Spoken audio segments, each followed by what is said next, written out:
"Get your ass away from that casket. You don't belong in that uniform." Officer Daniel Griggs's gun snapped up, the barrel locking onto Vanessa Holloway's chest as the folded American flag rested steady in her hands. His lip curled, contempt thick in his voice. "I don't care what costume you're wearing. Around here, I decide who deserves respect." Gasps cracked through the rows of mourners. Vanessa didn't flinch. Her polished metals caught the sunlight, her posture rigid, controlled. Every inch the officer he refused to see. He saw skin, he saw a target, he saw someone he thought he could humiliate. What he didn't see was the rank stitched into that quiet uniform, or the single call she could make that would end him forever.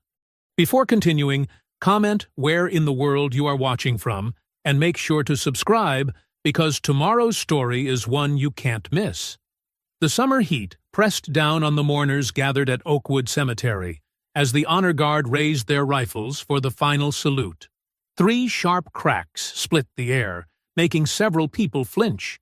The sound echoed off the surrounding oak trees before fading into a heavy silence. General Vanessa Holloway stood perfectly still, her dress uniform crisp despite the humidity. Sunlight caught the rows of medals on her chest, each one earned through years of dedicated service. Her hands gripped the precisely folded American flag, its triangular shape a sacred geometry of loss and honor. From her position near the casket, she could see every face in the crowd. Some wore grief openly, others maintained military bearing, but all eyes followed her movement. All except Officer Daniel Griggs, who stood at the edge of the police line with his lips pressed into a thin white line. His gaze burned with barely contained hostility as he watched a black woman command such respect and authority.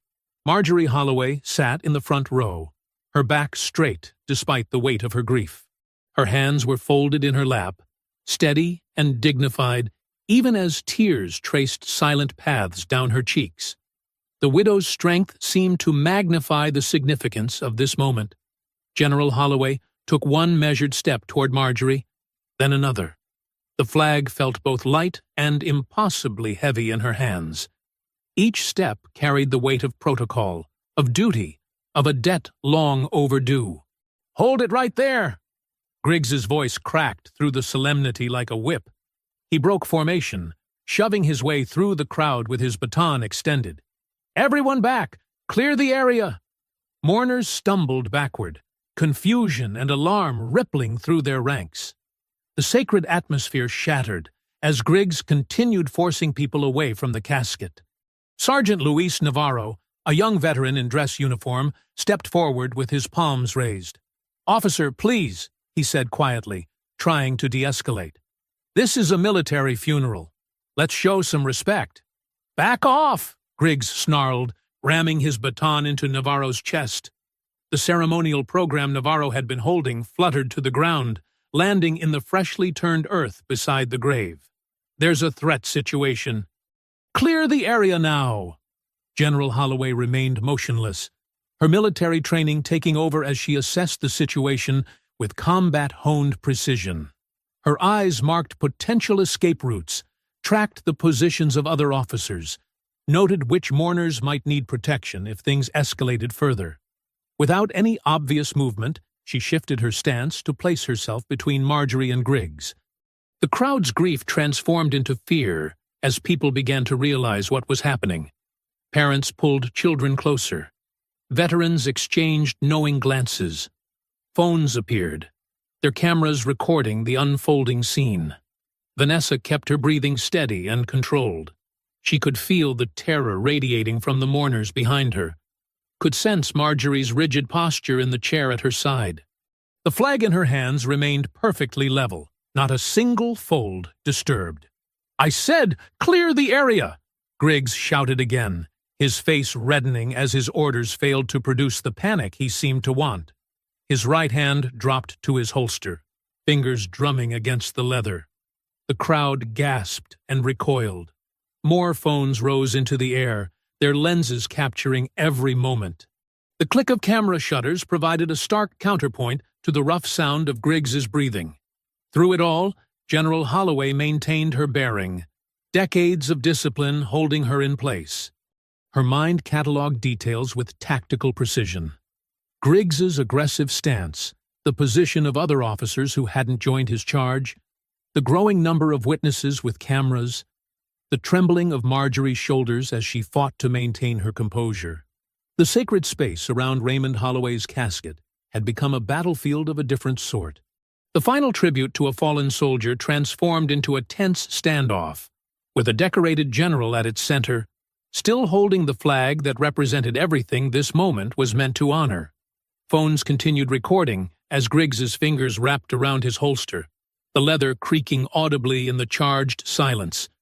The crowd's collective breath caught, creating a vacuum of sound broken only by the rustle of leaves overhead and the distant cry of a mourning dove.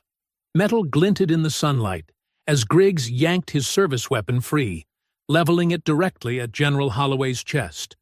The polished barrel caught the light like a cruel mirror, reflecting the horror unfolding around them. "Get on the ground!" Griggs bellowed, his finger hovering near the trigger. Marjorie Holloway's scream pierced the air, a sound of pure anguish that seemed to shatter the very foundation of the ceremony. The honor guard, caught mid-salute, froze in place like statues, their training warring with the surreal nightmare before them. Chaos erupted across the funeral gathering. Children burst into tears, clinging to their parents' legs. Elderly mourners stumbled backward, some nearly falling as they tried to retreat from the threat. Combat-hardened veterans moved with practiced precision, positioning themselves to shield civilians while maintaining sight lines on the armed officer. "Back up!" Griggs commanded, using his weapon to direct Vanessa away from the casket. She took measured steps backward, down the narrow aisle between rows of folding chairs, maintaining perfect posture even with a gun aimed at her heart. The carefully arranged seats now formed a channel that trapped her between Griggs and the gathered mourners. Deputy Harold Pruitt emerged from the police line, his taser raised with shaking hands. His eyes darted between Griggs and Vanessa, desperate for direction, but terrified of choosing wrong. "Should I? Do we need to?" he stammered, his uncertainty making him even more dangerous. "I am General Vanessa Holloway, United States Army." Vanessa's voice cut through the chaos with parade ground clarity. "I am the commanding officer at this ceremony. Lower your weapons immediately." Each word was precise, controlled, carrying the weight of decades of authority. Griggs took another aggressive step forward, closing the distance between them. "Show me some ID," he sneered, his weapon never wavering. "Prove you belong here. Prove you have the right to wear that uniform." The implicit threat in his words hung heavy in the air. Sweat beaded on his forehead, but his grip remained steady, his stance speaking of experience in using his weapon to intimidate. Sergeant Navarro couldn't stand it any longer. He moved forward, his hands clearly visible. "Officer, she's a general. You can see her insignia." Griggs spun partially, maintaining his aim at Vanessa while driving his boot into Navarro's knee. The young sergeant crashed to the ground with a grunt of pain. Before he could recover, Griggs's boot found his shoulder, grinding down with deliberate cruelty. "Stay down," Griggs ordered, his attention snapping back to Vanessa. "Or this gets worse." Through it all, General Holloway remained statue still, her eyes recording every detail with tactical precision. She noted badge numbers, face angles, witness positions, and camera placements. Her mind mapped the scene like a battle plan, storing ammunition of a different sort for the fight that would surely follow. The folded flag remained perfectly level in her hands, not a single stripe disturbed by the violence around her. She could feel Marjorie's terrified gaze, hear the whispered prayers of the elderly mourners, sense the growing tension in the veterans who waited for her signal. "Sir!" A sharp female voice cut through the standoff. A woman in a federal marshal's uniform pushed through the crowd, her badge catching the sunlight. Marshal Elaine Sutter's face showed instant recognition as she took in the scene, her hand moving to her own weapon, but not drawing it. "Federal Marshal Sutter," Vanessa acknowledged without turning her head, maintaining her focus on Griggs's trigger finger. Sutter's voice filled the cemetery with absolute authority. Holster it. Now." The command hung in the air like the lingering echo of the honor guard's rifles, demanding obedience with the full weight of federal law behind it.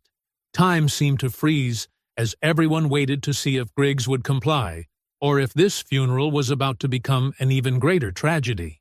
Deputy Pruitt's taser wavered, his uncertainty growing as he realized he might have aligned himself with the wrong side. Navarro remained pinned beneath Griggs's boot, his jaw clenched against the pain, but his eyes fixed on General Holloway, ready to move the instant she gave the word. The gathered mourners held their collective breath, phones still recording, witnesses to a moment when a ceremony meant to honor sacrifice had become a testament to the very prejudice the deceased had fought against. The summer heat pressed down, making each second feel like an eternity as they waited to see if Griggs would stand down or if his finger would tighten on the trigger. The tension shattered as Griggs slowly lowered his weapon, his movements stiff with reluctance. Marshal Sutter stepped smoothly between him and General Holloway, her stance protective but professional. Around them, the funeral gathering dissolved into a wave of shaken whispers and stifled sobs. "Hand over your service weapon, Officer Griggs," Sutter commanded, her tone leaving no room for argument. She held out her hand expectantly. Griggs's lip curled into a sneer. "You don't have the authority to—" "Federal Marshal," Sutter cut him off, flashing her credentials. "I absolutely do have the authority. Your weapon. Now." The crowd watched in tense silence as Griggs unholstered his pistol, making a show of careful handling that couldn't quite hide his contempt. He placed it in Sutter's waiting hand with exaggerated care. The response was immediate and divided. Cheers erupted from one section of the gathering, while hard glares and muttered threats came from another. The invisible line splitting the cemetery seemed to mirror the town's deeper divisions. General Holloway turned her attention back to Marjorie, who swayed slightly on her feet. She steadied the widow with a gentle hand, her touch conveying strength and respect. "Mrs. Holloway," Vanessa said softly, "may I present this flag on behalf of a grateful nation, in recognition of your husband's faithful and dedicated service." Her voice carried the weight of ceremony, though her hands trembled slightly as she completed the precise folds and transfers that tradition demanded. Marjorie accepted the flag, pressing it close to her heart.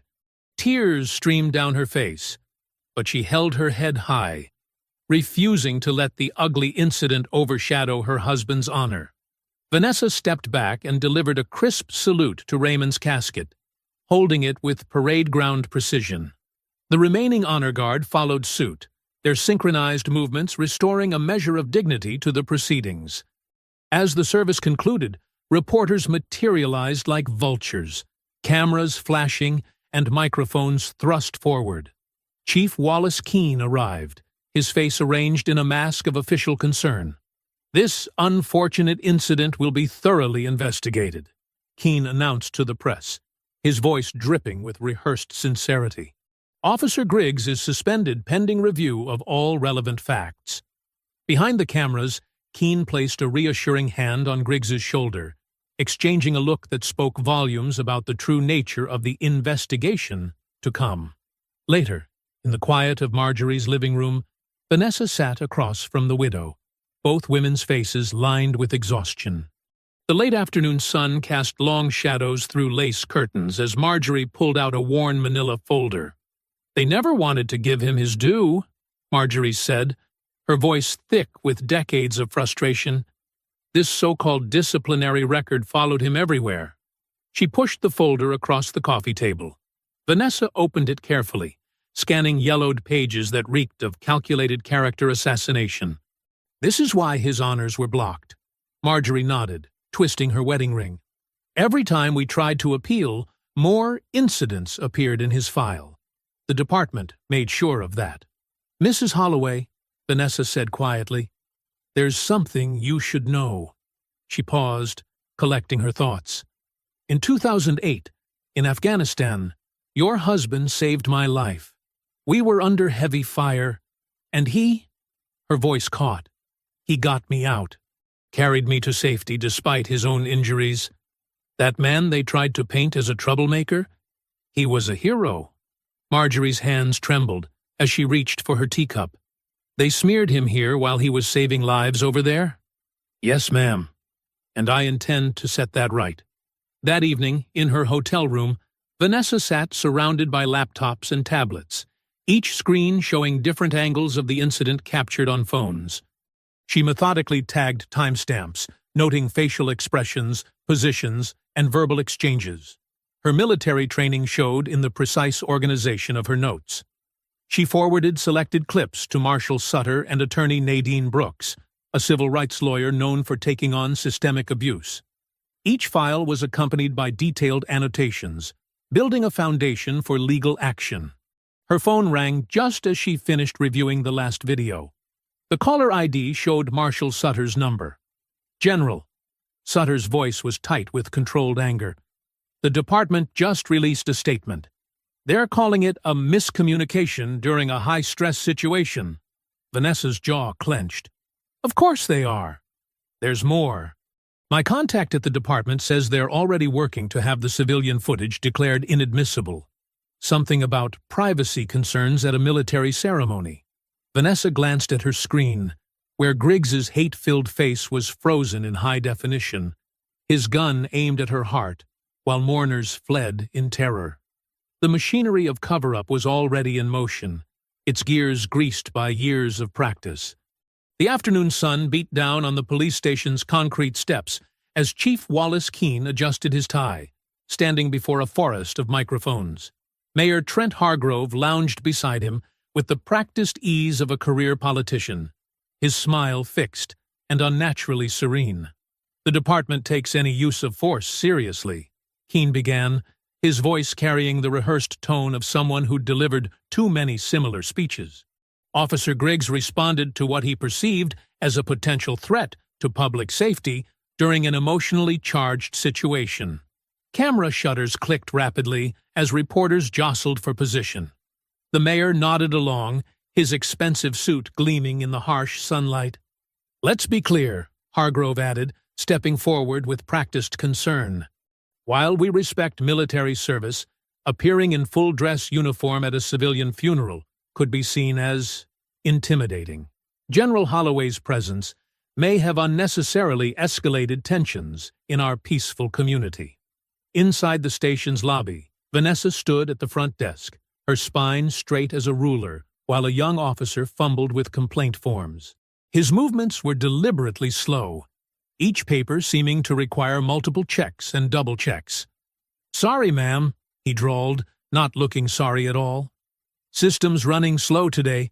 Might take a while to process everything." Vanessa watched as he, accidentally, dropped her completed forms behind the desk, then made a show of searching for them. When they reappeared, coffee stains marked several crucial sections. "Looks like you'll need to fill these out again," he said, pushing fresh forms across the desk with a smirk. Outside, the situation was deteriorating. A group of local men had gathered, their faces twisted with ugly intent as they harassed the small cluster of church members who'd come to support Marjorie. Deacon Ruth Caldwell, her silver hair gleaming in the sun, stood protectively beside the widow. "Go on home," one man sneered, stepping too close. "Ain't your kind welcome here." Ruth's voice rang out, clear and strong despite her 71 years. "We have every right to be here. This is our town, too." The man's response was a sharp shove that sent Ruth stumbling backward. She fell hard on the concrete, her purse spilling open. Marjorie rushed to help her up, as Sergeant Navarro's muscles tensed, his fists clenching. Vanessa's hand landed firmly on Navarro's shoulder before he could move. "Stand down, Sergeant," she ordered quietly. "That's exactly what they want." Instead of engaging, Vanessa pulled out her phone and began methodically documenting the scene. She noted license plate numbers, faces, and the careful inaction of the officers watching from the station door.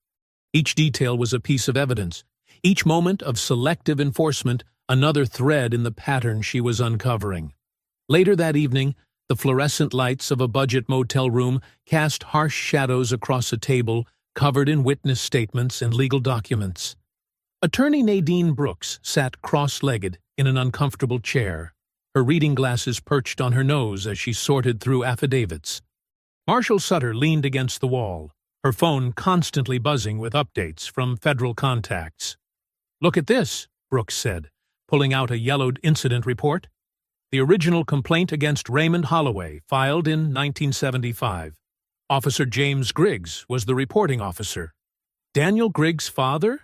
Vanessa asked, though she already knew the answer. "The same," Brooks confirmed, spreading out more papers. "And here's the pattern. Every time Raymond was up for promotion or recognition, another complaint would appear. Always from the same department, always with the same vague language about aggressive behavior and failure to comply." Sutter pushed off from the wall, her expression grim. "They're still using the same playbook.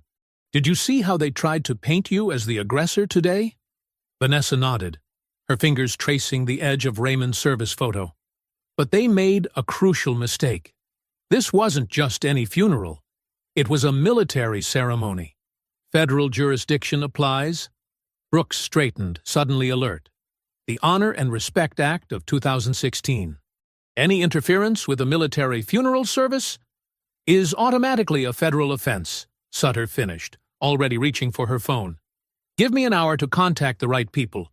If we file charges tonight—" The room hummed with purpose as they gathered their evidence. Vanessa organized witness statements while Brooks drafted preliminary motions. Sutter paced by the window, having intense conversations with federal prosecutors. Outside, crickets chirped in the humid southern night.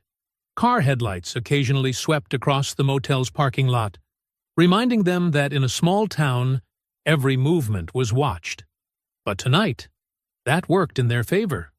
Too many people had seen what happened at the funeral. Too many phones had recorded the truth. Sutter ended another call and turned to Vanessa, her expression tight with controlled excitement. "Federal charges can land tonight, if we move fast." The federal courthouse stood like a temple of justice, its marble columns reaching toward an overcast sky. Inside courtroom 3, the air crackled with tension as Officer Daniel Griggs stood in handcuffs, his police uniform replaced by an ill-fitting suit that couldn't hide his restless anger. Behind the prosecution table, General Vanessa Holloway sat ramrod straight, her gaze never wavering from the man who had pointed a gun at her chest. Attorney Nadine Brooks moved with practiced precision, her heels clicking against the polished floor as she approached the evidence table. "Your Honor, the people submit Exhibit A." She held up a phone, its screen connected to the courtroom's display system. Multiple angles of the incident, captured by witnesses. The footage played in stark clarity. Griggs's voice boomed through the speakers. "Get back! Armed suspect!" The video showed him breaking formation, shoving mourners aside, drawing his weapon while Vanessa stood motionless, the folded flag still in her hands. "Note the timestamp," Brooks continued, freezing the frame. Officer Griggs drew his weapon 17 seconds before any verbal warning, before any attempt at identification, before any legitimate threat was established. Another video angle captured Griggs slamming Sergeant Navarro to the ground, his boot grinding into the young veteran's shoulder. The impact echoed through the courtroom speakers, making several jurors flinch. "The defense claims confusion and split-second decisions," Brooks said, her voice steady.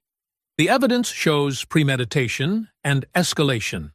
Griggs's attorney, a sharp-featured man named Harrison, stood to object. "Your Honor, my client was responding to a potentially volatile situation. General Holloway's presence in full military dress could be interpreted as an aggressive display of force." Marshal Sutter took the stand next, her federal badge gleaming under the fluorescent lights. "I was present in an official capacity," she testified. Officer Griggs ignored direct federal authority when ordered to stand down. He maintained his weapon stance, despite clear identification of General Holloway's rank and purpose. "And how would you characterize his response to orders?" Brooks asked. "Defiant. Hostile." Sutter's eyes narrowed. He was more interested in maintaining control through intimidation than following lawful commands. The judge, an older woman with steel-gray hair, studied a file before her. The court has reviewed sealed records provided by the federal investigation. Officer Griggs has 7 prior complaints of excessive force, all buried by local authorities. She looked up, her expression hardening. Bond is denied. Griggs's face flushed red. His shoulders tensed like a coiled spring. "This is ridiculous," he exploded, lurching forward. "That uniform doesn't make you better than me." He barely made it 2 steps before federal marshals moved. They slammed him face down onto the defense table, files scattering as they secured his arms behind his back. The sound of his cheek hitting wood echoed through the suddenly silent courtroom. "Add contempt to the charges," the judge ordered, unfazed. This court finds the defendant's actions constitute armed intimidation at a federally protected military ceremony. Under the Military Honors Protection Act, this qualifies for domestic terror enhancements. Harrison jumped to his feet. "Your Honor, those guidelines are extreme for pointing a loaded weapon at a United States general during a military funeral." The judge's voice could have frozen flame. "The guidelines are quite clear. The mandatory minimum applies." She turned to Griggs, who was now restrained between 2 marshals, a red mark blooming on his cheekbone. "Daniel James Griggs, this court sentences you to life in federal prison without possibility of parole." The gallery erupted in whispers. Marjorie Holloway pressed a handkerchief to her mouth, tears sliding down her cheeks. Sergeant Navarro, seated in the front row, unconsciously rubbed his still-bruised shoulder. Griggs thrashed against the marshal's grip. "You can't do this! You don't know who you're dealing with. I've got friends." "Remove the defendant," the judge ordered. As they dragged him toward the side door, his rage turned to desperation. "You can't! You can't! I'm a police officer." "Not anymore," one of the marshals growled, tightening his grip. Vanessa remained seated, her posture perfect, watching the scene unfold with the same tactical focus she'd used on battlefields. She didn't smile, didn't gloat. Her eyes tracked every detail. The other officers shifting uncomfortably in their seats. The mayor's empty chair in the gallery. The reporters scribbling frantically in their notebooks. Marjorie leaned forward, her voice barely a whisper. "Is it really over?" Vanessa turned to the widow, noting the hope and fear warring in her eyes. The same eyes that had watched her husband's reputation destroyed decades ago by the same corrupt system. "This is only the first wall to fall," she whispered back. The evening brought a heavy stillness to Marjorie's neighborhood. Streetlights cast long shadows across well-kept lawns, their amber glow doing little to dispel the growing unease. Vanessa's military-trained eyes tracked every detail as she pulled into the driveway. The unfamiliar black pickup truck idling 2 houses down, its headlights off, but engine running. The unusual number of parked cars lining the street. The way certain shadows seemed to shift between the houses. She stepped out of her car, her dress uniform replaced by civilian clothes, though her bearing remained unmistakably military. The porch lights flickered, creating an unsettling strobe effect that made threat assessment more difficult. Marjorie's home, a modest 2-story with white trim and carefully tended flower beds, suddenly felt exposed. The first shout came from behind a hedge. "Traitors!" Then another. "You got our boy locked up." They emerged from the darkness like wolves, a dozen men in work clothes and hunting jackets, some wearing caps pulled low over their faces. They spread out along the property line, beer bottles glinting in their hands. "Mrs. Holloway," Vanessa called calmly through the screen door. "Please stay inside." Sergeant Navarro appeared on the porch, his military bearing evident despite his civilian clothes. "General, we should call the police." "Already did," she replied, noting how the group was positioning themselves, not random, but coordinated. These weren't just angry locals. Someone had organized this. A bottle shattered against the mailbox. Another crashed through Marjorie's front window, sending glass spraying across her living room floor. The widow's startled cry pierced the night. "That's what you get," someone shouted. Should have kept your mouth shut. Navarro's training kicked in. He moved to protect the house's entrance, but 3 men rushed him from different angles. The first punch caught him in the ribs. As he staggered, the others pounced, driving him to his knees. A 4th man held up a phone, recording everything. "Come on, General," the cameraman taunted. "Show us what you're gonna do about it." Vanessa assessed the situation with combat-honed precision. The attackers wanted her to react emotionally, to give them footage they could use to paint her as the aggressor. She moved with controlled purpose instead. The man with the crowbar never saw her coming.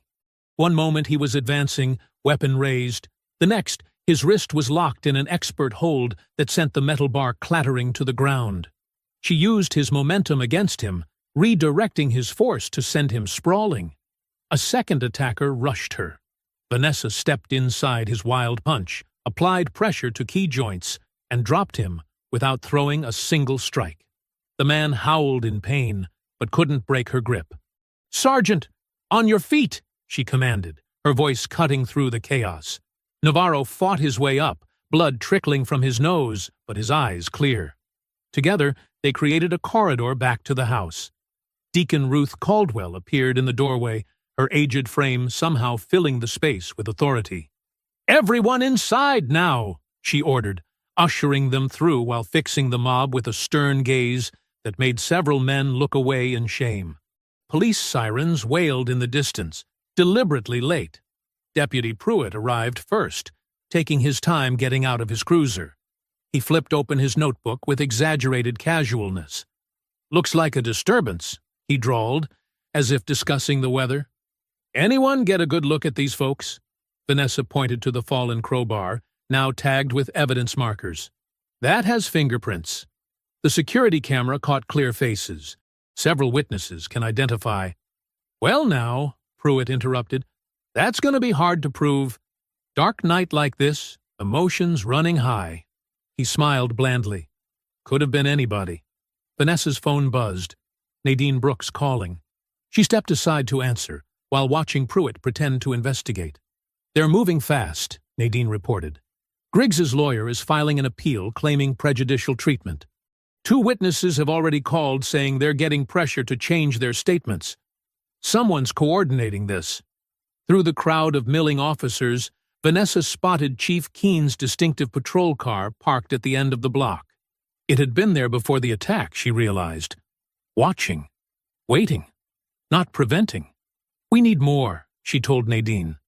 "Hard evidence linking Hargrove, Keene, and the department. Something they can't bury." "I'm already working on warrants," Nadine replied. "But be careful. They're getting desperate." Vanessa ended the call and moved into the yard, scanning the shadows with practiced efficiency. Movement caught her eye. A small red dot appearing on the fence, tracking slowly across the white paint, like a hunter's sight. The late afternoon sun slanted through the Venetian blinds in attorney Nadine Brooks's office, casting striped shadows across the worn carpet. Vanessa sat perfectly still, her posture military straight despite the comfortable chair, as she watched Elaine Mercer's trembling hands clutch a battered cardboard box. "I've kept these hidden," Mercer whispered, her voice thin with fear. "In my attic, behind the Christmas decorations."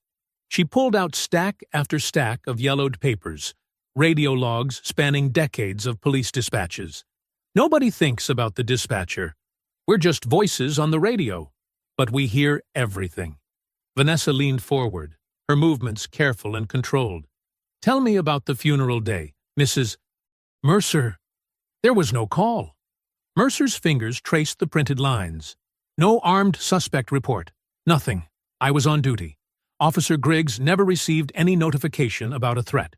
She pulled out a specific log, dated the day of Raymond's funeral. "See? Every call, every response, every unit movement. Nothing about suspicious activity near the cemetery." Nadine Brooks made notes, her pen scratching quietly. "And you're certain about this?" "I've been dispatching for 32 years, Mercer said, straightening despite her fear. "I know what calls exist and what don't, but it's more than that." She started sorting through older logs. I've watched them do this before. Black motorist gets stopped. Suddenly there's a call about a robbery suspect in the area. Black kids in the park. Somebody reported suspicious behavior. The calls appear after the fact, justify what's already been done. Vanessa stood, moving to check the parking lot through the blinds. Her combat instincts kicked in, monitoring exits, identifying vehicles, noting vantage points. "Your phone, Mrs. Mercer." The dispatcher handed over her cell phone. Vanessa powered it off completely, removed the battery. "They can track these," she explained quietly. "We'll get you a burner phone." "I never thought," Mercer's voice cracked. "All these years I kept quiet. Told myself it wasn't my place. But watching what happened at that funeral, seeing that gun pointed at you, I can't stay silent anymore." Nadine spread the logs across her desk, photographing each page. "This is excellent documentation, Mrs. Mercer, but we need to move carefully. The department will claim these are fabricated or stolen." "They're authentic," Mercer insisted. "Every log has timestamps, dispatch codes, officer badge numbers, and I'm not the only one who knows. Other dispatchers, they've seen the pattern too. They're just scared." Vanessa mapped out the situation like a tactical problem. "We need to get you home safely, not the way you came." She sketched a quick route on a notepad. "Take these back streets. Watch your mirror. If anyone follows, drive straight to the Federal Building downtown." "I never thought retirement would feel like going undercover," Mercer attempted a weak joke, but her hands wouldn't stop shaking. Nadine was already drafting paperwork. "I'm requesting federal witness protection. But bureaucracy takes time, and we need to file this testimony while the appeal is still active." "How long?" Vanessa asked. "Days, maybe weeks. Depends on how many strings they pull to slow it down." Nadine glanced up. Meanwhile, they're working the other angle. As if on cue, Vanessa's phone buzzed with texts from Marjorie. The mayor's office had been busy. Rumors spreading through church groups, whispered conversations at grocery stores, pointed comments at bridge clubs. Vanessa was an outsider, they said, stirring up trouble in a peaceful town. Elderly church members received anonymous calls reminding them how their pensions could be affected by community instability. "Classic isolation tactics," Vanessa observed. "Divide the community. Make supporters feel vulnerable." "They're good at it," Mercer agreed. "Been practicing for years." They spent the next hour preparing Mercer for her testimony. Vanessa coached her like training a soldier. "Stay focused on facts. Don't let emotion drive the narrative. Maintain precise details. They'll try to rattle you," Vanessa explained, "make you doubt your memory. But you've got something they don't expect: documentation. Let the logs speak for themselves." "I can do this," Mercer said, squaring her shoulders. "For all the times I should have spoken up before." As they prepared to leave, Vanessa caught movement in the parking lot. Deputy Pruitt sat in his cruiser, pretending to check his phone while actually photographing Mercer's car with a long-lens camera. Without changing expression, Vanessa positioned her own phone, recording Pruitt's surveillance through the window. Mercer gripped Vanessa's sleeve, her fingers digging in with unexpected strength. "They kill memories here," she whispered, eyes wide with genuine fear. "They make truth disappear until nobody remembers what really happened." Dusk painted the sky in deepening shades of purple as Vanessa guided her sedan through the back streets of town. Her eyes constantly scanned mirrors, intersections, shadowed driveways. Beside her, Elaine Mercer clutched her purse tight against her chest, the radio logs safely hidden inside. "Almost home," Vanessa assured her, taking another careful turn onto a residential street lined with towering oak trees. The route deliberately avoided main roads and traffic cameras that might track their movement. In the rearview mirror, headlights appeared. Vanessa's jaw tightened as she watched the vehicle close the distance with deliberate speed. "Mrs. Mercer, hold on to something." The impact came hard, metal crunching against metal as the pursuing vehicle slammed into their rear bumper. Mercer screamed, but Vanessa's hands remained steady on the wheel. She tapped the brakes, creating space, then accelerated through the swerve as their attacker tried to push them sideways. "Stay calm," Vanessa commanded, her voice carrying the authority of countless combat situations. She positioned the car defensively, using the full width of the road to prevent the other vehicle from getting alongside them. Another ram came, harder this time. Vanessa felt the rear wheels losing traction. Instead of fighting it, she used the momentum, guiding their slide onto the gravel shoulder. Stones pinged against the undercarriage as she fought for control, compensating for the loose surface with precise steering inputs. The pursuing vehicle cut sharply in front of them, forcing Vanessa to brake hard. They skidded to a stop near an empty lot overgrown with weeds. 3 men emerged from the other car, local faces Vanessa recognized from the crowd at Marjorie's house. The first gripped a length of heavy chain, swinging it in lazy circles. The second wore brass knuckles that gleamed dully in the fading light.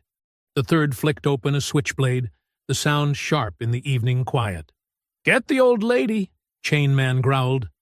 "Make sure she understands about keeping quiet." Vanessa's mind shifted fully into combat mode, analyzing threats and calculating angles. As they approached, she stepped away from the car, drawing their attention. "Mrs. Mercer, stay inside. Lock the doors." Knife Man lunged first, blade slashing in a wide arc. Vanessa caught his wrist and slammed it against the car door frame with crushing force. Bone cracked. She didn't pause. Using his momentum, she smashed his head against the door edge once, twice, 3 times, until his eyes rolled back and he crumpled. Chainman swung his weapon in a whistling arc. Vanessa ducked under it, stepped inside his guard, and swept his legs with a precise kick. As he fell, she followed him down, pinning him with her knee. Her hands moved with surgical precision, grip, twist, pull. His shoulder dislocated with an audible pop, and his scream echoed off nearby houses. The third attacker tried to circle around toward Mercer's door. Vanessa intercepted him, driving her forearm into his throat with enough force to collapse his windpipe. As he gasped, she snapped her elbow up into his nose. Cartilage crunched, blood sprayed, and he stumbled backward, clutching his face. "Get in the car," Vanessa ordered Mercer, who had watched the violence with wide, shocked eyes. "Now!" They peeled out, leaving the 3 men groaning on the ground. Vanessa drove precisely despite her elevated heart rate, checking mirrors constantly for additional pursuit. She had been careful, brutal but controlled, causing enough damage to disable without crossing into lethal force. Every injury could be justified as necessary defensive action. 10 minutes later, they pulled into a brightly lit gas station. Security cameras covered the lot, and a steady stream of customers meant witnesses. Vanessa positioned their vehicle where it could be clearly seen, then pulled out her phone to call Marshal Sutter. "They're hunting witnesses," she reported crisply. "I have proof." She glanced at Mercer, who had finally stopped shaking. 3 attackers, all previously seen at the demonstration outside Marjorie's house. They specifically targeted Mrs. Mercer. "I defended with appropriate force and can provide detailed descriptions." While waiting for Sutter's response, Vanessa examined Mercer for any injuries. The dispatcher managed a weak smile. 32 years answering emergency calls," she said. "Never thought I'd be making one." "You did well," Vanessa assured her. Stayed calm, followed instructions. She checked the radio logs in Mercer's purse. Still intact, still safely hidden. They're escalating because they're desperate. These logs terrify them. Blue and red lights appeared in the distance. Sutter had called in local deputies to document the scene. Vanessa's lip curled slightly. She wondered how the report would read, how they would try to twist self-defense into aggression. But she had followed her training perfectly. Every move had been measured, necessary, and witnessed. Mercer touched her arm. "Thank you," she whispered, "for protecting me." Vanessa nodded once, her posture military straight as she watched the patrol cars approach. "That's what soldiers do, Mrs. Mercer. We protect people who stand up for the truth." Mercer huddled in a vinyl chair inside the makeshift safe room at the federal building, her fingers trembling as she clutched a paper cup of cold coffee. The fluorescent lights cast harsh shadows across her face, deepening the worry lines around her eyes. Vanessa stood by the window, her phone held close as she studied the photos she'd captured earlier. Deputy Pruitt's furtive surveillance, the distinct license plate of the vehicle that had attacked them. "I've seen that truck before," Mercer whispered, her voice thin with exhaustion. "Parked behind the station some nights when I worked late shifts." Vanessa nodded, cataloging the detail with military precision. She'd spent hours documenting every angle, every connection, building a web of evidence that couldn't be easily dismissed. The image of Pruitt showed him clearly. Badge visible, department vehicle in frame, timestamp intact. Perfect documentation of coordinated harassment. Marshal Sutter paced the small room, phone pressed to her ear, as she argued with superiors about expedited protection orders. The bureaucratic wheels turned slowly, each delay increasing the risk. Vanessa could read the frustration in Sutter's clipped responses and tight shoulders. Nadine Brooks burst through the door, legal files clutched under one arm. "Emergency motions filed," she announced, spreading documents across a metal table. One to block Griggs's appeal attempt, another demanding immediate investigation into witness intimidation. Judge Warren's clerk promised to expedite, but it won't be fast enough," Vanessa finished, her tone flat. She'd seen this pattern before. Justice delayed until truth could be buried. The night stretched long. They took detailed statements, photographed Mercer's injuries from the attack, and established protective protocols. Sutter arranged for overnight security while the paperwork processed. By dawn, Mercer looked hollow-eyed but determined, clutching her precious box of radio logs as she was escorted home. The call came 3 hours later. Vanessa arrived at Mercer's small ranch house to find yellow police tape already strung across the front yard. Officers milled about with practiced solemnity, while Chief Keene held court near a cluster of news vans, his voice carrying practiced grief. Tragic situation. Signs of depression. Note found. Clearly overwhelmed. Vanessa's military training screamed warnings as she approached the scene. The front door showed no signs of forced entry, but the welcome mat was slightly askew. Inside, the staged tableau felt wrong. A kitchen chair tipped at an unnatural angle, drag marks partially hidden by a hastily straightened rug.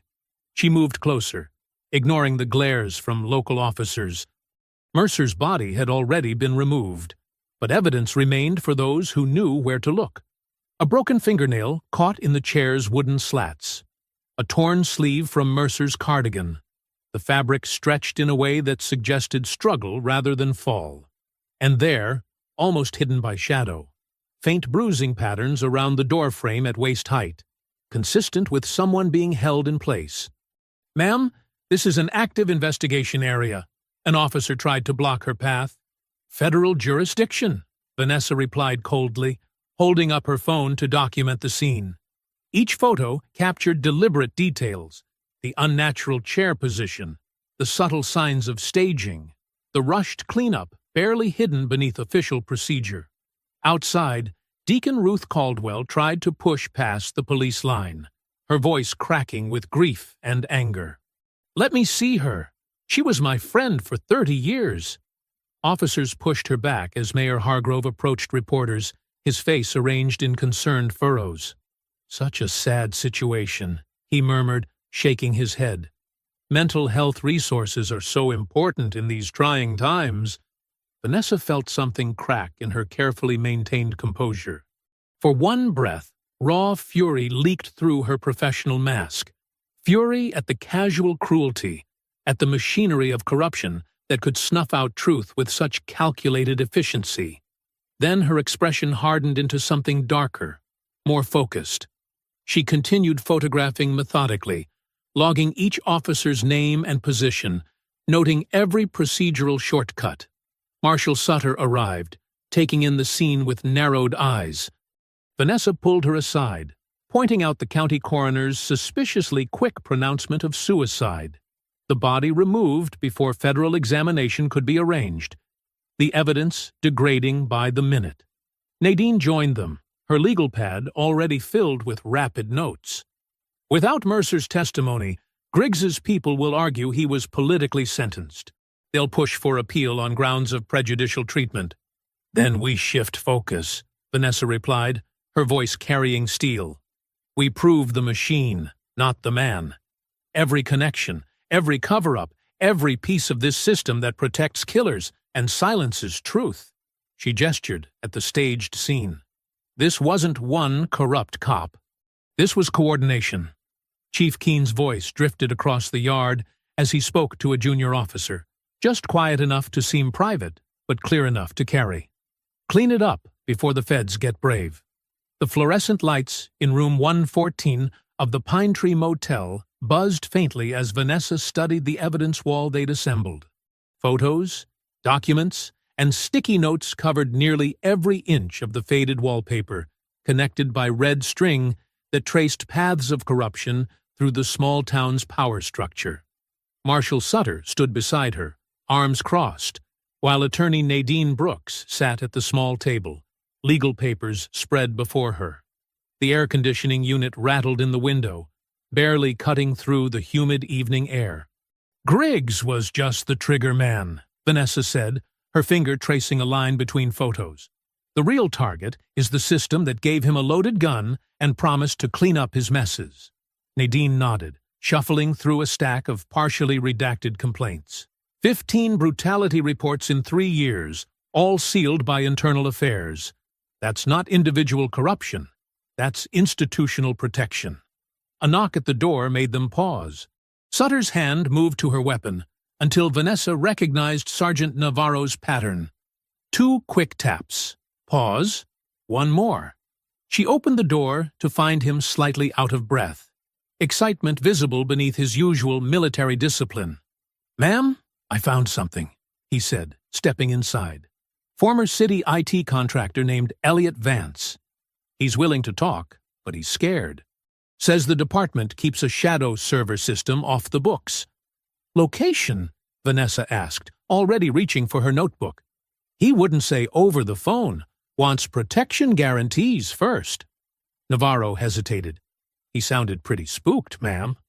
20 minutes later, they met Vance in the back booth of a 24-hour diner just outside town limits. He was younger than Vanessa expected, early 40s with nervous hands that couldn't stay still. His eyes darted between exits as he spoke in hushed tones. "I helped set it up 3 years ago," he explained, shredding a paper napkin. "Separate network, no connection to official systems. They said it was for administrative backup, but I saw what they stored there. Complaint records, body cam footage, internal investigations that never made it to official channels." "Where?" Vanessa asked quietly, her presence calm and steady against his anxiety. "I can't. If they find out, I talked." His voice cracked. Vanessa leaned forward slightly, not crowding him, but ensuring he met her eyes. "Mr. Vance, I understand your fear, but right now, an innocent woman is dead because she tried to tell the truth. If we don't stop this, there will be more deaths, more cover-ups, more families destroyed while good people stay quiet." Her words carried no threat, just the weight of absolute certainty. Vance's fingers stopped moving. "There's an old evidence annex behind the station," he finally said. "Looks abandoned from the outside, but they renovated the basement. Climate control, backup power, everything needed for long-term data storage." Nadine's pen moved quickly across her legal pad while Sutter typed notes into her phone. Vanessa kept her attention on Vance, reading the fear and guilt in his posture. "I'll need you to document everything you know about the system," she said. "In return, we'll ensure federal witness protection." Later that night, Vanessa positioned herself in an empty office building overlooking the police station's rear parking lot. Her camera's night vision captured clear images of officers moving in and out of the supposedly abandoned annex, carrying boxes and equipment. "Got movement," she whispered into her radio. Sutter and Navarro were stationed in vehicles nearby, documenting from different angles. Through her camera's lens, she watched Chief Keene arrive in an unmarked car, checking surroundings before unlocking the annex door. Deputy Pruitt followed minutes later, emerging with what looked like external hard drives. "Follow Pruitt," she instructed Navarro. Carefully. The next hour revealed a pattern. Pruitt making multiple trips between the annex and Mayor Hargrove's parked car 3 blocks away. Each time, hard drives went in, but nothing came out. "They're copying files before destroying originals," Nadine said through the radio. "Classic obstruction pattern." "We have it all documented," Vanessa confirmed, reviewing the footage. Multiple officers, department leadership, elected officials, conspiracy to obstruct justice and destroy evidence in a federal civil rights investigation. Sutter's voice crackled over the radio. "Judge Warren is standing by. One more solid link and we can get emergency warrants for immediate seizure." As if on cue, Pruitt appeared again, this time carrying a laptop clearly marked with police department inventory tags. The camera caught perfect frames of him transferring it to Hargrove's vehicle. "There's our probable cause," Nadine said. "Sending the warrant request now." Vanessa continued filming as Pruitt returned to the annex. Minutes stretched like hours as they waited for the judge's response. Finally, Sutter's radio crackled. "Warrant approved. Federal tactical units are 4 minutes out." Through her lens, Vanessa saw the lights inside the station suddenly go dark. Emergency vehicles appeared at both ends of the street, sirens wailing as they converged on the building. The pre-dawn darkness wrapped around the police station like a shroud. Vanessa stood beside a federal surveillance van, her shoulders straight and her breathing steady as she watched tactical teams take position. Nadine Brooks clutched a thick folder of warrants, while Marshal Sutter coordinated with her strike teams through a secure radio. "Alpha team in position at the station," crackled a voice through the radio. "Bravo, standing by at the evidence annex. Charlie and Delta confirming visual on both Hargrove's office and Keene's residence." "Execute on my mark," Sutter replied, checking her watch.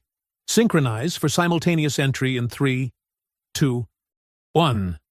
Execute." The quiet morning erupted into controlled chaos. Federal agents in tactical gear breached all 4 locations at once. At the station, officers scrambled to block doorways and deny access, but the warrant's authority was absolute. Through her binoculars, Vanessa watched them trying to stall, reaching for phones that had already been cut off. "Stations secure," the team leader reported. "Multiple officers attempting to obstruct. We're logging names and badges." Inside the evidence annex, agents found exactly what Vance had described. The basement hummed with servers, their cooling fans spinning at maximum speed as someone tried desperately to wipe data. A federal tech specialist shouldered past a protesting sergeant and took control of the system. "Got it," the tech announced over the radio. "Caught it mid-deletion.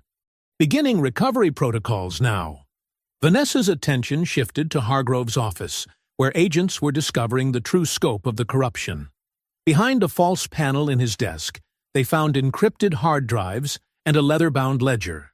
The book's neat columns detailed what they called detention incentives, kickbacks from a private prison contractor based on arrest quotas and length of sentences. "Ma'am," called one agent, holding up the ledger, "this goes back 15 years. Thousands of cases potentially compromised." Chief Keene didn't even make it to his car. Federal agents intercepted him trying to slip out through the station's rear emergency exit, a laptop clutched under his arm. The chief's usual polished demeanor cracked as they cuffed him, his face flushed with rage and fear. "This is a mistake," he blustered. "I demand to speak to my attorney." "Your attorney can meet you at the federal courthouse," Sutter replied coldly. Deputy Pruitt proved to be the weakest link in the chain of corruption. As soon as he saw Keene in handcuffs, his courage evaporated. He practically ran to the federal agents, desperate to save himself. "I want a deal," he stammered, eyes wild. "I'll tell you everything. About Mercer, about the ambush. It wasn't my idea. I was following orders." Vanessa stepped forward, her voice carrying the weight of command. "Every word goes on record. Proper depositions, signed and witnessed. No backroom arrangements that can disappear." Pruitt nodded frantically. "They told me to watch Mercer, take photos, report her movements. When that didn't scare her enough, Keene ordered me to set up the road attack. Said to make it look random, but send a message." Sergeant Navarro stood nearby, his jaw tight as he watched the proceedings. The bruises from his own encounter with the department's violence were still visible, but there was satisfaction in his eyes as he watched the corrupt officers being led away in handcuffs. The sun began to rise over the small town as federal agents continued their methodical sweep. Evidence bags filled with documents and devices. Officers who had lorded their power over the community just yesterday now sat subdued in custody, their badges and weapons confiscated. In Keene's office, agents discovered a hidden safe containing decades of buried complaint files. Each manila folder represented a life damaged or destroyed by systemic abuse. Raymond Holloway's falsified disciplinary record was just one among hundreds. The tech team working on the shadow server called Sutter over. "Ma'am, we've recovered about 60% of the deleted data so far. It's worse than we thought." They kept detailed records of every cover-up, probably as insurance against each other. Vanessa watched the scene with the same tactical focus she'd used on military operations. Every piece of evidence was a position secured. Every confession, another strategic objective achieved. The machine that had protected Griggs and countless others was being dismantled, gear by gear. Near the evidence annex, a group of early-rising citizens had gathered to watch. Among them, Vanessa recognized faces from Raymond's funeral, the elderly church members who'd been shoved aside, the young veterans who'd been helpless to intervene. Now they watched in silent witness as justice finally arrived in their town. Sutter stepped up beside Vanessa, holstering her weapon. "We have the machine's heart," she said.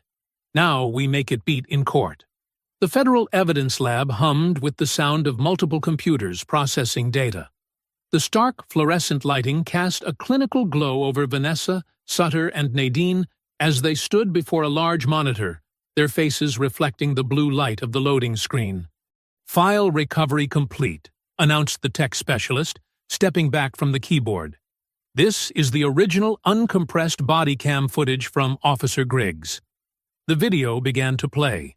The image quality was crystal clear, far different from the grainy, corrupted version the department had initially provided. They watched as Griggs approached the funeral gathering, his movements deliberate and predatory. The audio picked up his breathing, steady and controlled, not the panicked gasps of someone who felt threatened. "There," Nadine pointed.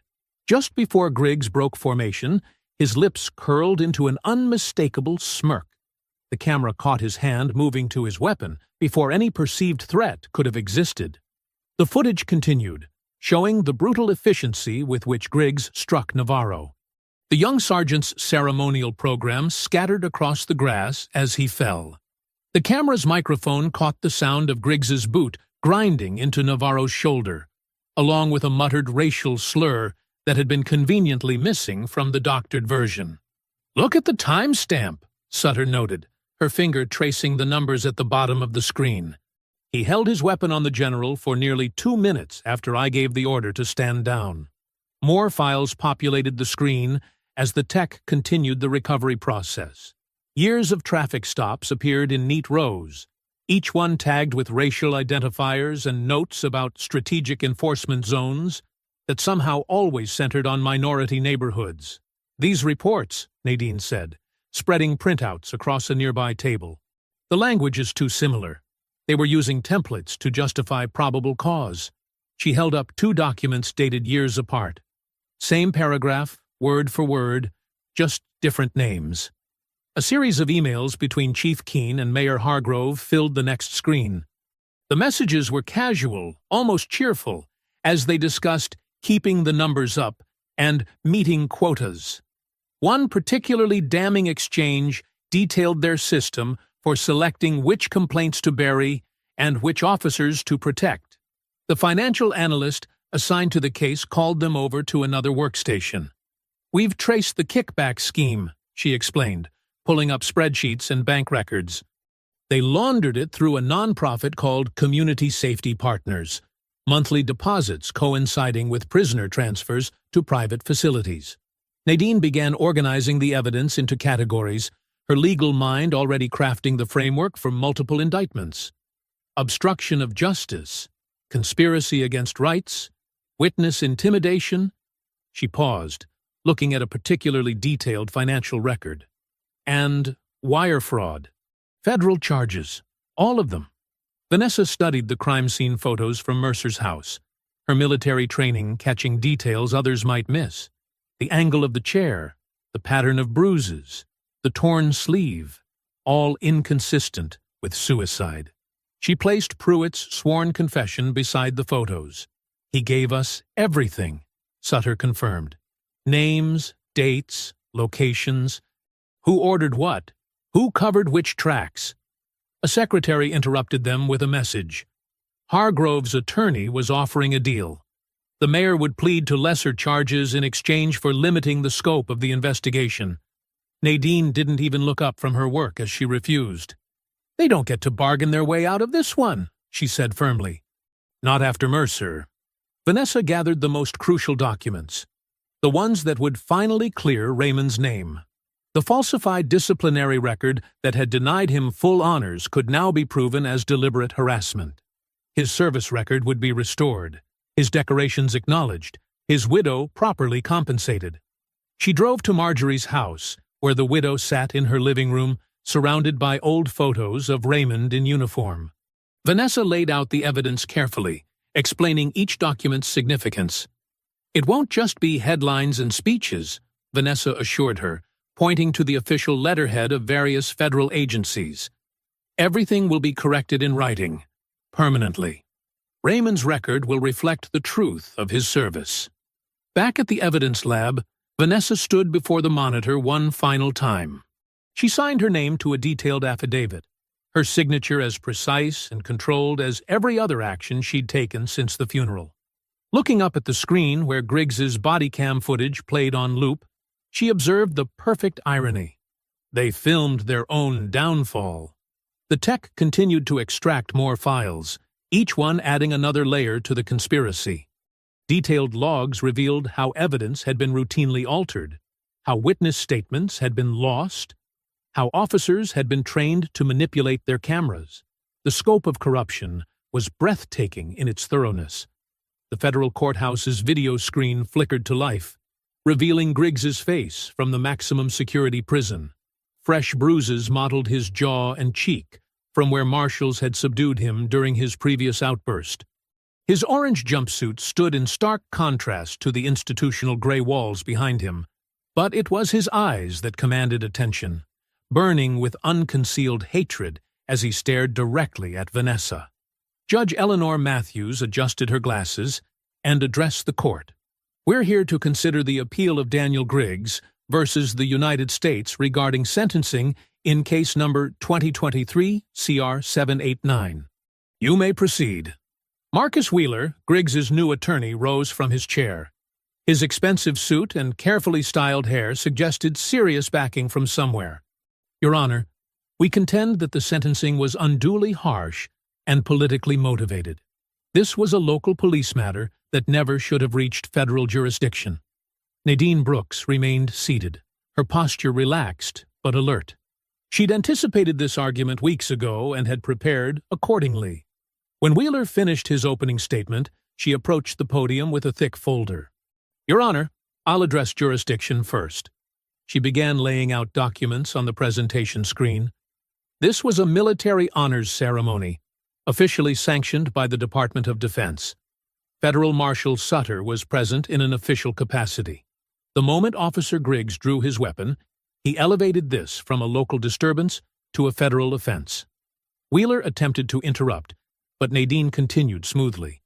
"I have the ceremony authorization forms, Marshal Sutter's duty roster, and the military protocols that were in effect that day." She displayed each document in turn, her methodical presentation leaving no room for argument. The restored body cam footage played next. The clarity was startling, every movement, every word crisp and undeniable. The court watched as Griggs approached with his hand already moving toward his weapon, his smirk visible before any supposed threat emerged. When it was Vanessa's turn to testify, she took the stand with military precision. Her dress uniform was immaculate, medals catching the courtroom lights. She didn't raise her voice or inject emotion into her account. "I maintained parade rest position, arms visible," she stated, demonstrating the stance. "When Officer Griggs issued his first command, I verbally identified myself as a general officer of the United States Army. My hands remained in view at all times." She proceeded to break down each moment with tactical clarity, referring to specific training standards that defined threat escalation. "According to standard law enforcement protocols," she continued, "Officer Griggs violated 7 distinct safety procedures in the first 30 seconds alone. His weapon was drawn without justification, aimed at center mass despite no hostile action, and maintained on target well after receiving a direct order from federal authority to stand down." Wheeler tried to paint Vanessa's presence as provocative, but she countered with pure professionalism. "I was there to present military honors to a decorated veteran's family. My role and authority were clearly established in advance through proper channels." Judge Matthews leaned forward as Nadine presented the newly recovered evidence of departmental conspiracy. Emails, financial records, and internal memos scrolled across the screen, revealing the systematic corruption that had enabled Griggs's behavior. "The original sentence wasn't just appropriate," Judge Matthews declared, her voice carrying clearly through the courtroom. "Given this pattern of orchestrated civil rights violations, it was necessary to prevent further abuse of power."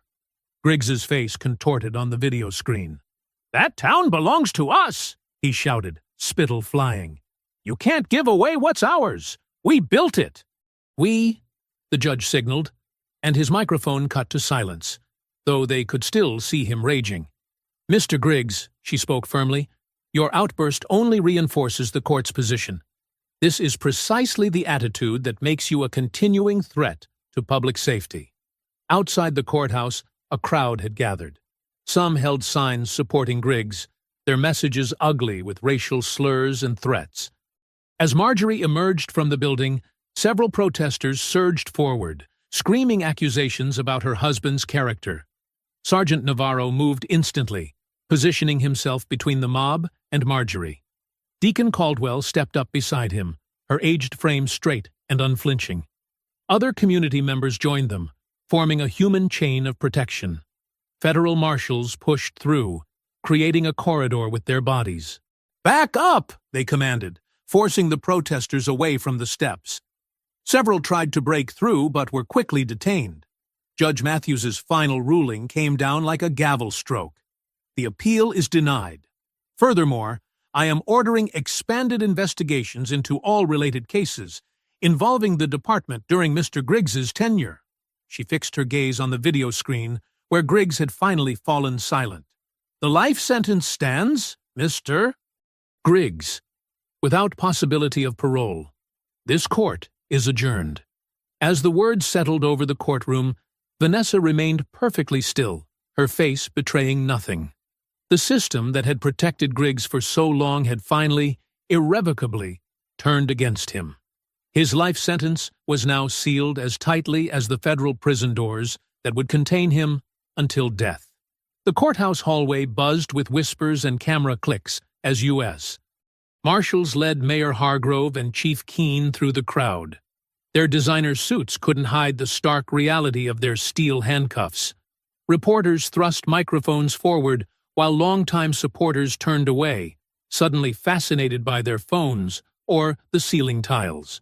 Hargrove's carefully maintained political smile had crumbled into a gray mask of defeat. Beside him, Keene's jaw worked silently, his face flushed with humiliation as cameras captured every step. These were men who had commanded rooms with a glance, who had built careers on backroom deals and implied threats. Now they shuffled forward in prison-issued shoes, guided by the same federal authority they'd once mocked. Inside the courtroom, Nadine Brooks stood before a gallery packed with townspeople. her evidence organized in devastating clarity on screens visible to all. "The pattern is irrefutable," she declared, bringing up spreadsheet after spreadsheet. Arrest quotas tied directly to private prison contracts. Traffic stops targeting specific neighborhoods. Evidence tampering authorized at the highest levels. The numbers told their story. Black residents were 9 times more likely to face arrest. Their cases fast-tracked through a system designed to feed the private detention center's profits. Each conviction meant kickbacks, carefully hidden in fake consulting fees and inflated municipal contracts. Deputy Pruitt sat in the witness box, his uniform replaced by civilian clothes that seemed to hang loose on his frame. His hands trembled as he gripped the microphone. "Chief Keene gave me direct orders," he testified, voice cracking. "Said to follow the dispatcher, Elaine Mercer. Take photos. Report her movements. The mayor." He swallowed hard. "Mayor Hargrove said we needed to solve the general problem before she dug too deep." William Carlton, the private prison contractor's representative, sat stone-faced as federal agents detailed the money trail. Hargrove's Community Safety Foundation had received over $2 million in anonymous donations. The ledger showed identical amounts moving through shell companies back to Carlton's firm, perfectly timed to match arrest spikes and contract renewals. Dr. Marcus Peterson, the county coroner, slumped in his chair as investigators dismantled his rushed ruling on Mercer's death. Crime scene photos showed defensive wounds he'd failed to document. Timestamps proved he'd signed the death certificate before basic toxicology results could possibly have returned. This wasn't incompetence, the federal prosecutor stated. This was deliberate obstruction to cover up a murder. The police department's implosion happened in waves. 3 council members resigned before lunch. By afternoon, 4 more followed. Department phones rang unanswered as officers called in sick, unwilling to face the crowds or wear badges that had become symbols of shame. The FBI's oversight team moved into empty offices, methodically downloading hard drives and copying personnel files. At the First Baptist Church Community Center, Vanessa sat quietly as elderly residents stood one by one, sharing stories they'd held silent for decades. Missing evidence, convenient accidents, children arrested on trumped-up charges until they took plea deals. "My grandson," Mrs. Dorothy Williams said, her voice strong despite her 90 years, "straight A student. They planted drugs in his car during a school search. Judge gave him 5 years. Prison made him hard. He's never been the same." She fixed her gaze on Vanessa. "But today, I can say it out loud. Today, somebody finally made them hear us." Marjorie sat at her kitchen table, hands trembling as she opened the official Department of Defense envelope. The letter inside was crisp, formal, and absolute. "Upon review of complete evidence, the record of Sergeant First Class Raymond Holloway is hereby amended to remove all disciplinary citations previously entered. His Silver Star Commendation, temporarily suspended, is restored with full honors." The final sentencing hearing drew an overflow crowd. Keene stood first, shoulders hunched as the judge read his fate. 20 years federal time for conspiracy, civil rights violations, and accessory to witness tampering. His lawyer's attempts to cite his decades of service backfired. Each year in power only proved how long the corruption had festered. Hargrove rose next, his expensive legal team having failed to shield him from the evidence. The mayor, who had ruled through whispered threats, now faced the full weight of federal law.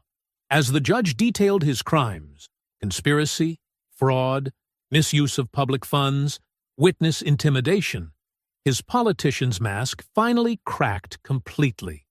These men had spent decades believing they owned justice, that they could bend it, shape it, use it as a weapon against those they deemed lesser. Now they watched helplessly as that same justice turned its unflinching gaze upon them. Their power, their control, their carefully constructed kingdom of fear, all of it crumbled under the simple weight of truth spoken aloud. Vanessa observed it all from her seat beside Marjorie. her posture military straight, but her expression serene. She had faced their guns without flinching. Now she watched them face their consequences without mercy. The morning sun cast long shadows across Raymond Holloway's headstone as workers carefully secured the new bronze plaque. The polished metal caught the light, each engraved letter deep and permanent. No more erasure, no more lies.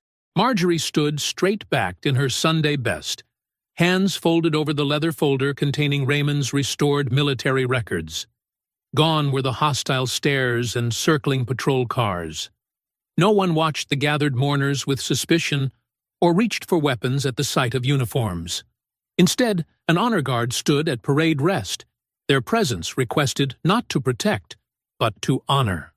Vanessa's dress uniform gleamed as she stepped forward, medals catching the sunlight. She'd earned each one honestly, just as Raymond had. The difference was that hers had been acknowledged, while his had been buried under decades of calculated prejudice. "This isn't about ceremony," Vanessa said, her voice carrying across the quiet cemetery. "This is about duty. The truth doesn't change based on who wants to hear it. Raymond Holloway served with distinction. He saved lives, including mine. That fact existed, whether this town accepted it or not."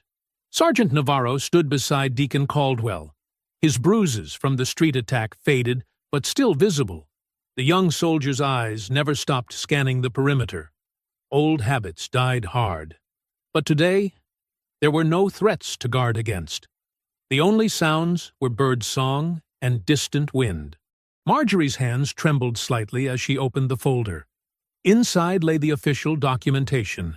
Every falsified charge expunged. Every commendation restored. The Silver Star citation gleamed on heavy paper. Raymond's name and acts of valor recorded in permanent ink. She traced the words with her fingertip, as if ensuring they were real. The Department of Defense acknowledges its failure to properly investigate the circumstances surrounding these honors. Vanessa continued, "That failure ends today. Sergeant First Class Raymond Holloway's service record now reflects the truth it always contained." Federal Marshal Sutter stepped forward, her badge catching the morning light. "The police department remains under direct federal oversight," she reported. "New hiring procedures, mandatory bias training, and complete transparency requirements are non-negotiable. Every arrest record for the past 20 years is being reviewed for similar patterns of abuse." Attorney Nadine Brooks nodded, adding her own update. "The first wave of restitution payments begins next week. Anyone wrongfully arrested or convicted under the quota system will receive both compensation and legal assistance to clear their records. The private prison contractors' assets have been seized to fund additional damages." The honor guard raised their rifles. This time, no one flinched at the sound of the volleys. The sharp reports echoed across the cemetery, a soldier's tribute, pure and untainted by fear. Deacon Caldwell's deep voice led the gathered community in prayer, not for vengeance or retribution, but for healing, for the strength to rebuild trust where fear had ruled for so long. Marjorie stepped forward to lay fresh flowers by the headstone. The marble was cool beneath her fingers as she traced Raymond's name. Beside the dates of his birth and death, the new plaque told the truth. Decorated veteran, hero, savior of his fellow soldiers. Vanessa waited until the others had stepped back before kneeling at the grave. Her voice dropped to a whisper meant only for Raymond's memory. "You saved my life in that valley," she murmured. "I couldn't save yours, but your funeral sparked something they couldn't stop. When Griggs pulled that gun, he didn't just threaten me. He exposed every lie they'd built their power on. You saved me twice, Sergeant. Once with your courage, once with your memory." Miles away, in a federal maximum security facility, Officer Daniel Griggs stood in his cell as the heavy door slammed shut. The sound echoed with crushing finality. Gone were his badge, his gun, his untouchable status. His world had shrunk to 8 by 10 feet of concrete and steel. No more small-town kingdom. No more power to terrorize. No more system to protect him. Just endless days stretching into years, then decades, until time itself became meaningless. Life without parole meant exactly that. His entire future contained within these walls. Back at the cemetery, Vanessa rose and brushed grass from her knees. She joined Marjorie, their steps measured and unhurried as they walked away from the grave. Above them, the sky stretched clear and blue. No storms, no shadows, no lingering threats. They had not just hoped for justice or prayed for it. They had built it, piece by piece, evidence by evidence, truth by truth. The machine that had protected Griggs lay dismantled. The power structure that had buried Raymond's honor had been forced into the light. Together they walked beneath that open sky, every step grounded in the knowledge that justice wasn't just a word anymore. It wasn't a promise or a dream or a distant hope. It was real. It was done. It was delivered.